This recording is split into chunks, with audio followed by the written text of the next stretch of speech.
What is up, guys? General Seal here with another PoE2 video. Today what I'm going to do is, I had a couple people asking me about Deadeye and how I built her.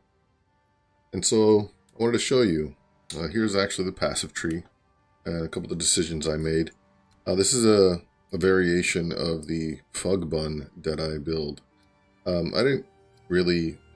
I didn't go crazy as far as like doing too many different things. Just I was having a few problems with dexterity and intelligence, so I went with a lot of intelligence nodes to be able to do cast on shock and ball lightning, but I'll get into that a little bit later. Anyhow, so here's the ascendancy. Typical ascendancy for Deadeye, you know, more projectiles and tailwind. More defenses with tailwind. Tailwind is so useful in this game. Speed is king, honestly, especially for Sekima trials. Anyhow, so yeah, most of all, this is the important part that I took away from the Fugbun build, which was a lot more energy, because I found that I was a lot more squishy, and I was trying to counteract that. So basically we went with more energy, and because we went up here, we need more freeze build-up, right? And mana. So Essence of the Mountain was great. I didn't have to anoint my amulet with that, so because we came actually up here. Anyhow, and then shock as well, so that we can get a whole bunch more ball lightnings to come out when we're bossing. So this is pretty much a tree. I'll have it actually popped up on MaxGG for anybody that's curious to see what I did. Also, because nobody ever really shows the jewels, I'll show them here.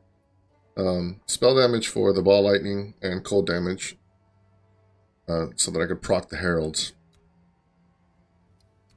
And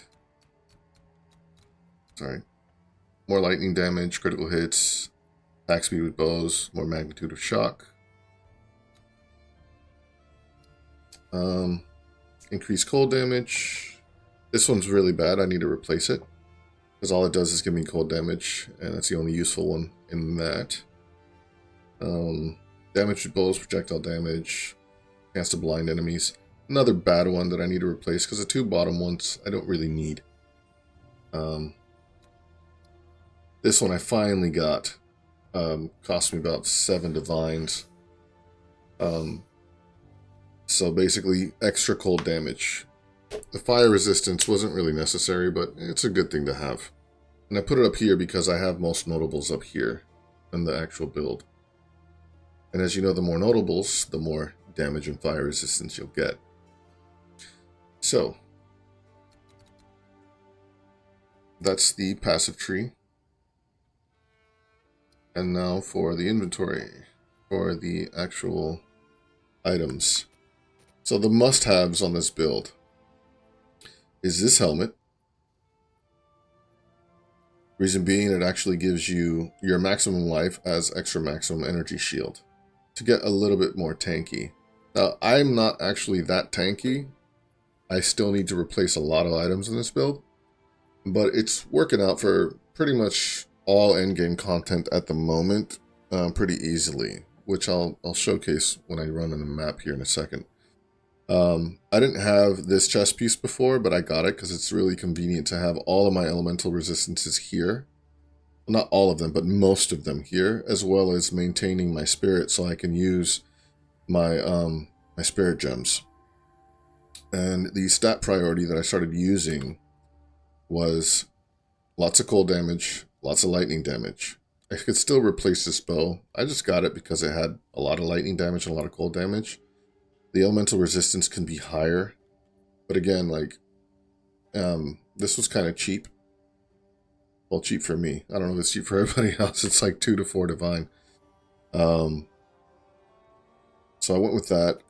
With my quiver, main thing is increased damage with bow skills for me.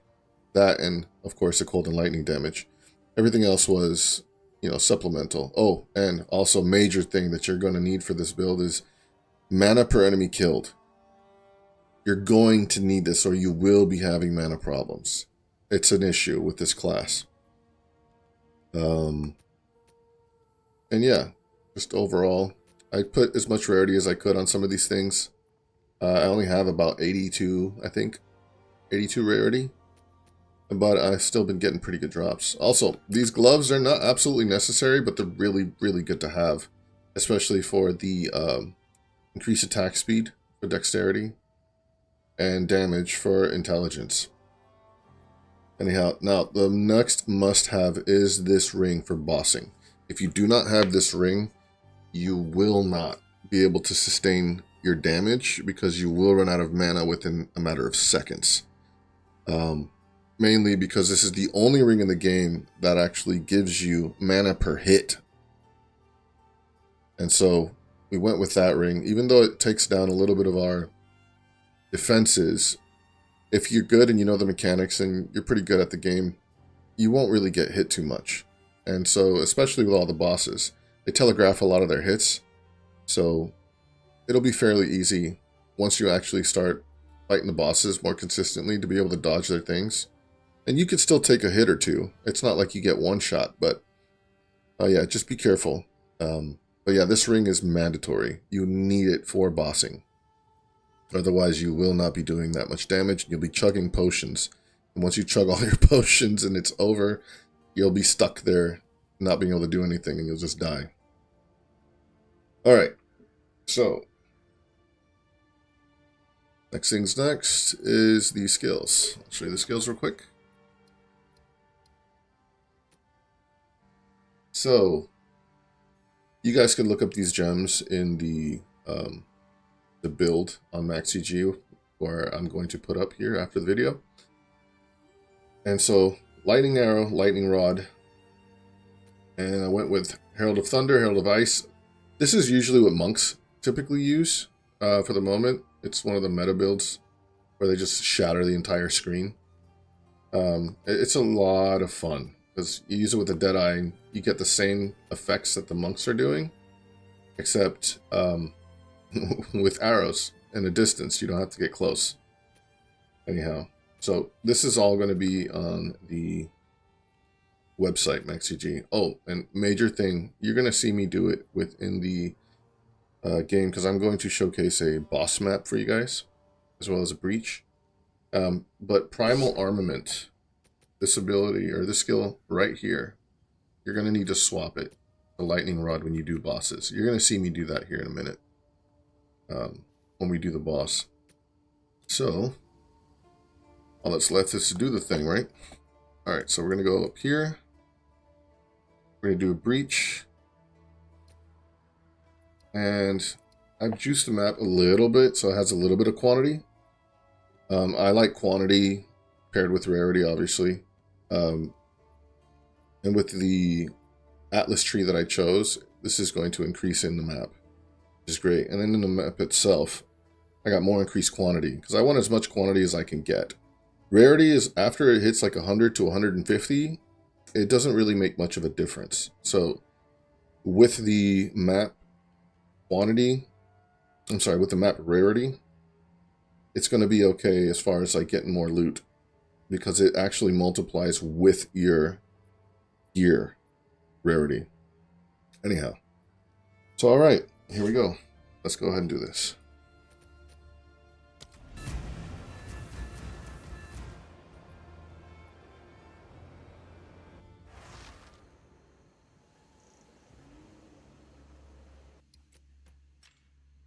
Make sure that our Grim Feast is on. And here we go. Storming arrow.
I only pick up mostly tier 12 and up. I don't really pick up anything below that because I mostly do breaches, and anything below 12 doesn't drop breach splinters. Unless it's just really rare, but I have never seen a breach splinter under 12.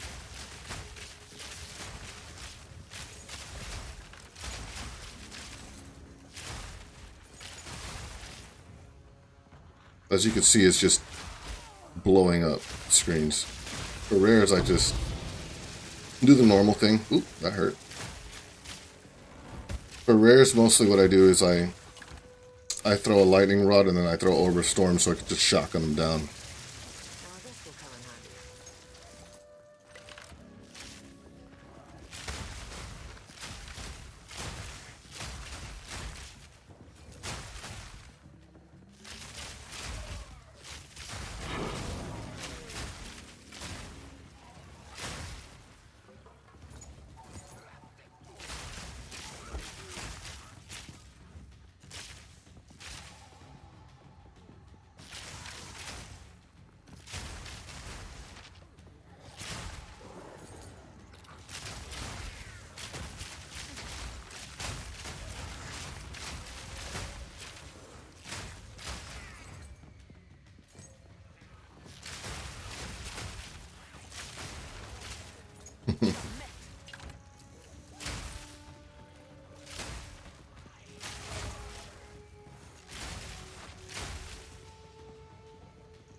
Let me clear this out real quick.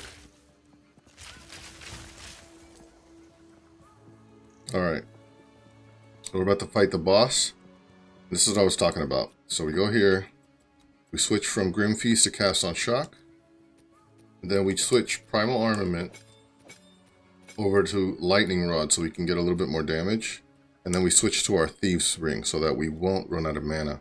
And mainly what we're going to be doing is we're going to shoot the Lightning Rods. And we're going to throw Orb of Storms. And just, you know, shotgun like you typically do. I ran out of mana there, but when you're actually hitting the boss, you'll see what happens.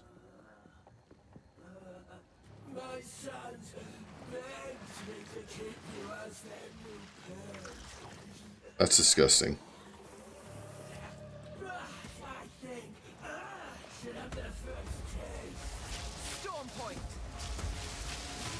And then she freezes, and then she's pretty much going to die here. Dead.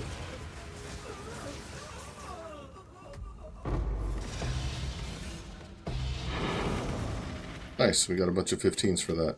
What luck. Then we switch back to go back to mapping.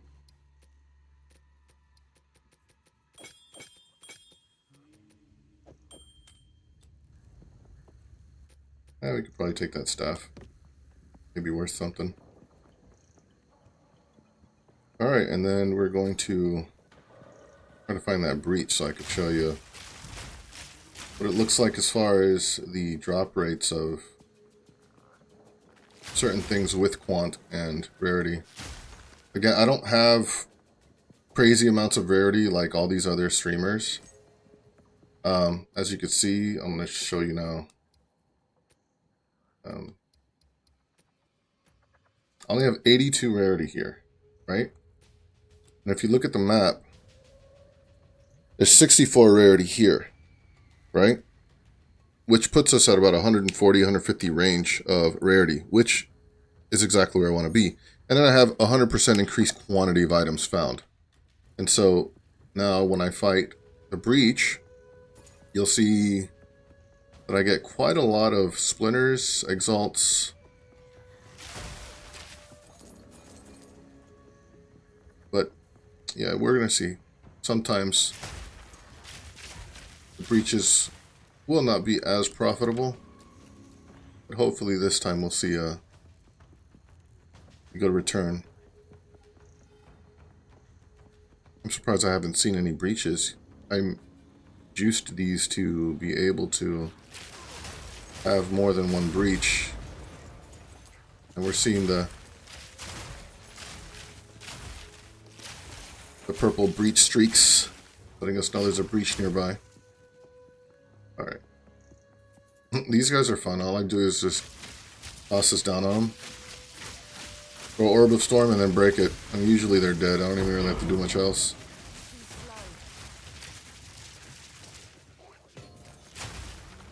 And as you can see, a lot of tier 15s are dropping on these. Right?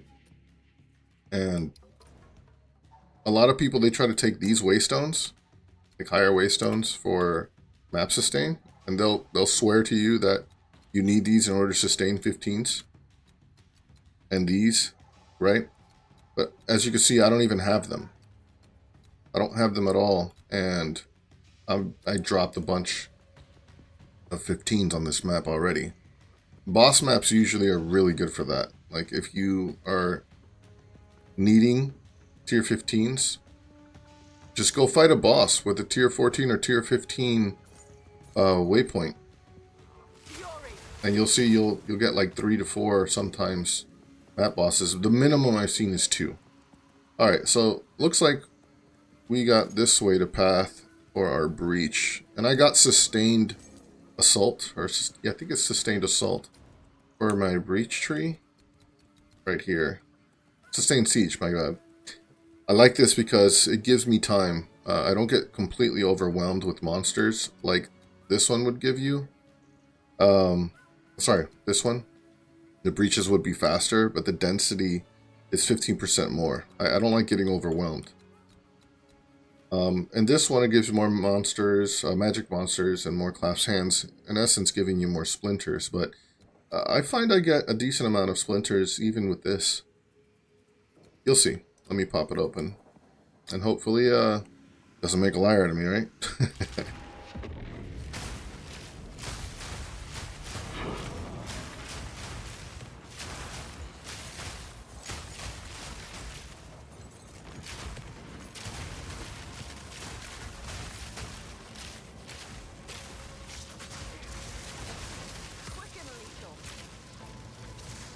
Well, typically I like to have a bigger area for breaches, honestly.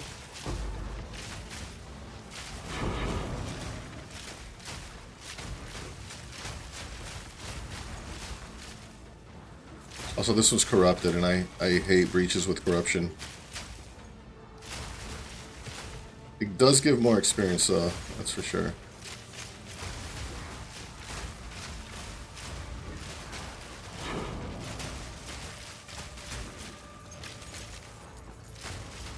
Actually not dropping that much stuff.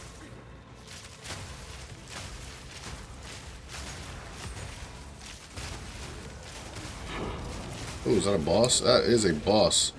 Holy crap, I don't think I've encountered that yet.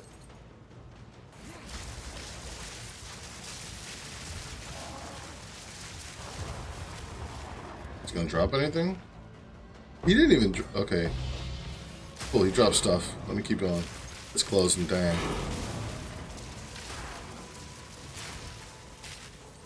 Just an exalted ruler's orb. Alright, well this time we didn't get too much. Usually I'll get like anywhere between 30 to 50 splinters. Storming arrow. Although I don't think we got that many this time. We'll see how many we got.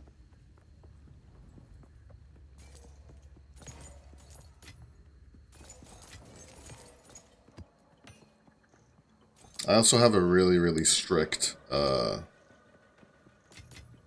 filter, so we're not seeing half the stuff that is dropping. Just to give you an example, I'll show you. Filter. So yeah, see? All this stuff. Drop, which for the most part, because of crafting being where it's at right now, I don't even really pick up much of anything, honestly.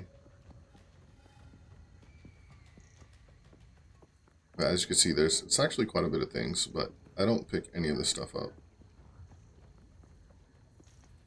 Unless it has like a really good base, then it'll actually show up on my filter.